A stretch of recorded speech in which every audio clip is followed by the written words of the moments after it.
अस्सलाम वालेकुम दोस्तों, मां यहाँ ज़ाहिद अली थहीम ऐं तव्हां ॾिसी रहिया आहियो Z80 ऑफिशियल यूट्यूब चैनल।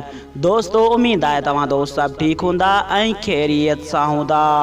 दोस्तों अॼु जी हिन वीडियो में मां तव्हांखे ॿुधाइण वारो आहियां सिंध जे तमामु बहितरीन फ़नकार मुमताज़ मौलाई जे ख़िलाफ़ एहतजाज जारी थी चुको आहे।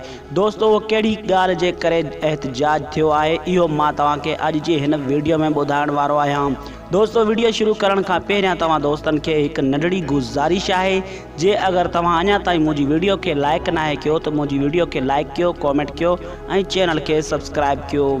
जी दोस्तों, मां तव्हांखे ॿुधाईंदो रहां त मुमताज़ मौलाई हिकु तमामु सिंध जो बहितरीन फ़नकार आहे। दोस्तों सुठे फ़नकार हुजण सां गॾोगॾु हिकु तमामु बहितरीन शाइर भी आहे। दोस्तों मुमताज़ मौलाई आख़िर अहिड़ो छा कयो आहे त मुमताज़ मौलाई जे हर माण्हू ख़िलाफ़ थी वियो आहे। दोस्तों मां तव्हांखे ॿुधाईंदो आहियां त कुझु ॾींहं पहिरियां सोशल मीडिया ते काफ़ी सारियूं पोस्टूं वायरल थी रहियूं आहिनि त मुमताज़ मौलाई खे चयो वियो आहे त मुमताज़ मौलाई तूं वाह हयात कलाम ॻाए रहियो आहीं ऐं वाह हयात कलाम ॻाइणु बंदि करे छॾ, न त वरी असां एहतजाज कंदासीं तुंहिंजे ख़िलाफ़।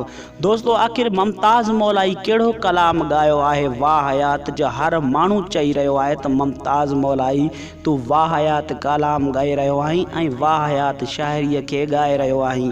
दोस्तों आख़िर कहिड़ो कलाम आहे उहो जेको हिन ईद वारे एल्बम में मुमताज़ मौलाई जो जीअं बि आयो आहे त हर माण्हू इहो ई लिखियो आहे फेसबुक ते त मुमताज़ मौलाई तूं वाह हयात कलाम ॻाए रहियो आहीं। दोस्तों छा इहो कहिड़ो कलाम आहे इहो मूंखे कॉमेंट में ज़रूरु ॿुधाईंदा। छा मुमताज़ मौलाई वाह हयात कलाम ॻाए रहियो आहे या न, इहो बि मूंखे कॉमेंट में ॿुधाईंदा। दोस्तों उम्मीद कयां थो तव्हांखे हीअ वीडियो पसंदि आई हूंदी।